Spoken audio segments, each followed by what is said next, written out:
speaker has been a long-time participant. We appreciate him coming every year. Representative Frank Hornstein has been really a champion for transportation over the years and is now co-lead from the DFL side of the House Transportation Committee, and we're really anxious to hear from him. So please join me in welcoming Representative Hornstein.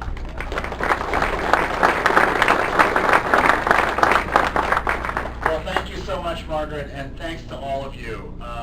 You know, this is a day I always look forward to in the legislative calendar because, you know, it may be 15 below with the wind chill, but, you know, to get a whole room full of incredible transportation advocates together, knowing that you're going to be talking about this issue and going door to door in the state office building and the Senate to talk about these issues does very much warm my heart. And I was just outside here for a little while with a group coming also today advocating for transit. We had a rally at the Green Line stop at the Capitol Rice Street stop, and people are very fired up and energized. So thank you for your energy. Thank you so much for being here.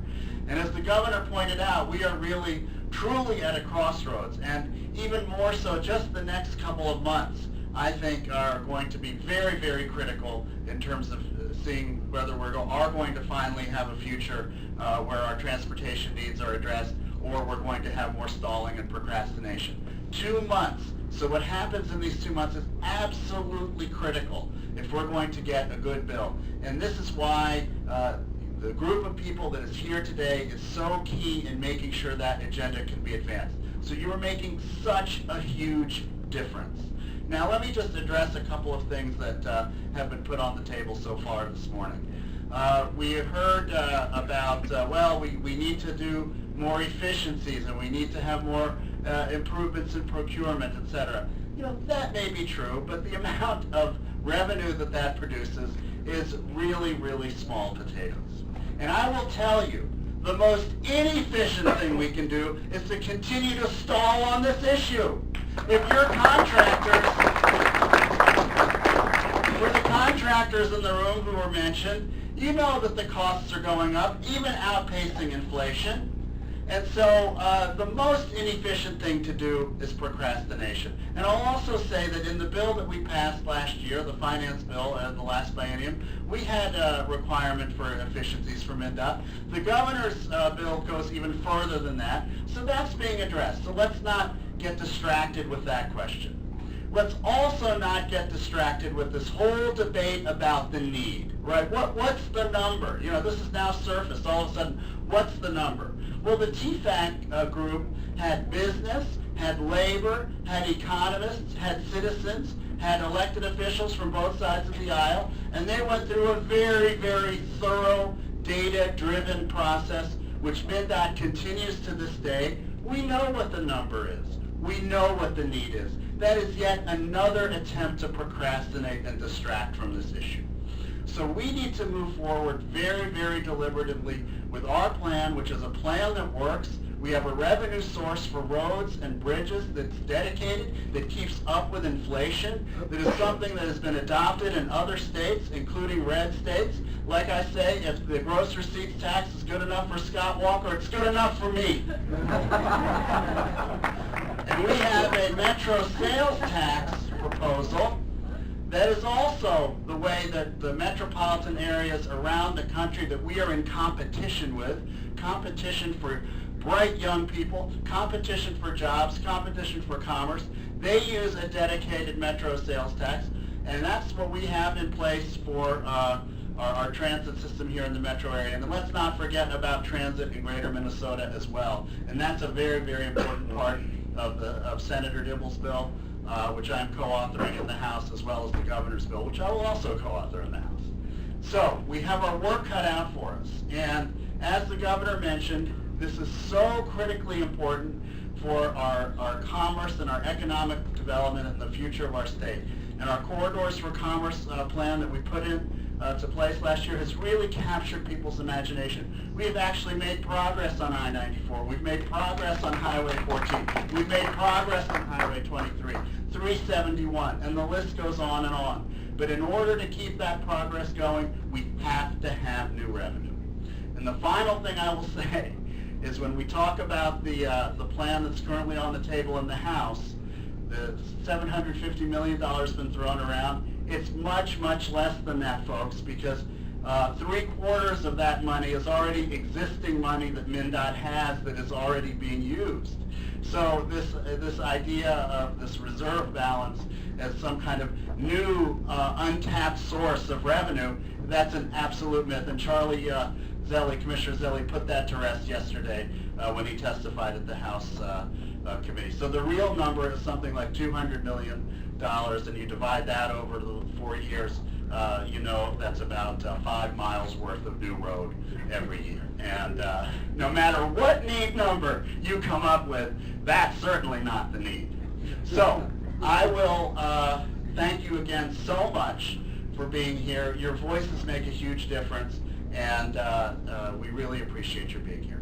Thank you so much.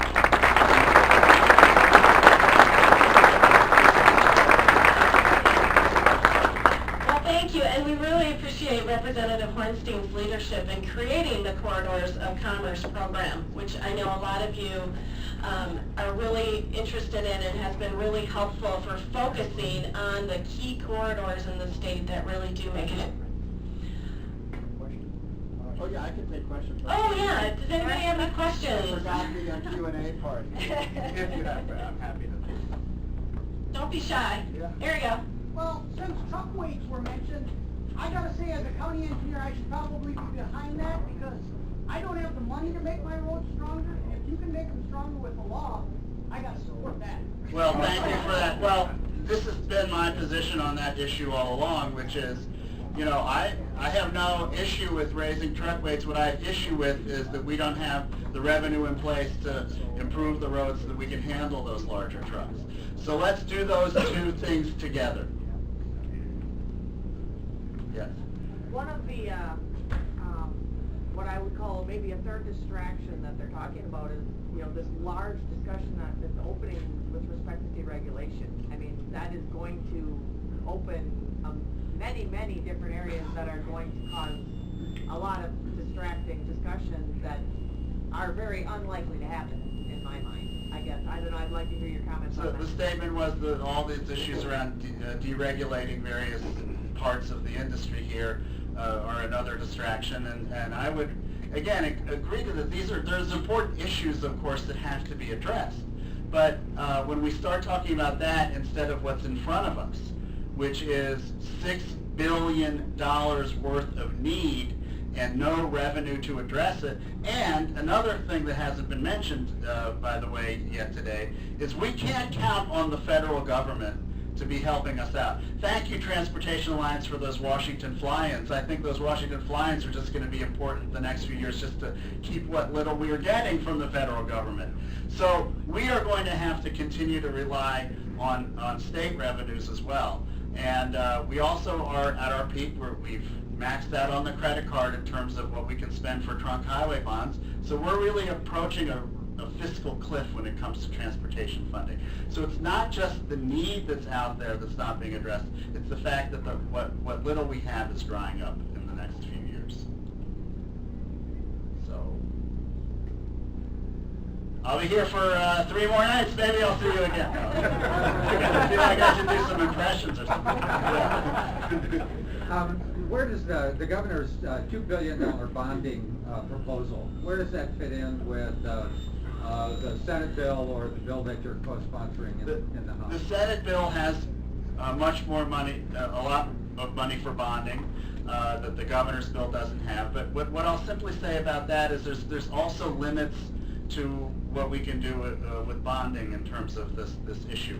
Again, you're going to also potentially hear that as a, oops, you might hear that as the thing, well, we'll just do more, we're just going to have more transportation in the bonding bill. That's a possible solution you may hear, because that's a way to not raise revenue. But that's not, we can't do state roads in the bonding bill, just local roads. So, you know, you have to use trunk highway bonding for state roads, and we don't have a lot of leeway to do that. So the bonding is always an important part of a transportation package, and my understanding is we're likely not going to do a bonding bill this year. Of course, this is all subject to change. So again, I would add you know, the issue of bonding is a possible distraction as well. It's important, we should support it, but that's not the solution either. Representative Hornstein, how can we educate those that do not appreciate that roads are also not funded fully by this user fee of gas tax? We hear it all the time. How can we help them understand that's not the case? Yeah, that's a very good point. I wanted to make sure everyone heard it, because this was said by a member in the House Transportation Committee yesterday, or earlier this week or last week, I don't remember. It's all fading together here. But you know, roads also don't pay for themselves, just like transit doesn't pay for itself. So the issue is that anyone who's in local government understands, for example, that we use a lot of property taxes to fund our local roads. You know, there's so much subsidy for both of these things. You know, even, you know, our state troopers are in a sense a subsidy for this. So people should not be cowed by this argument that somehow roads pay for themselves, they're not subsidized.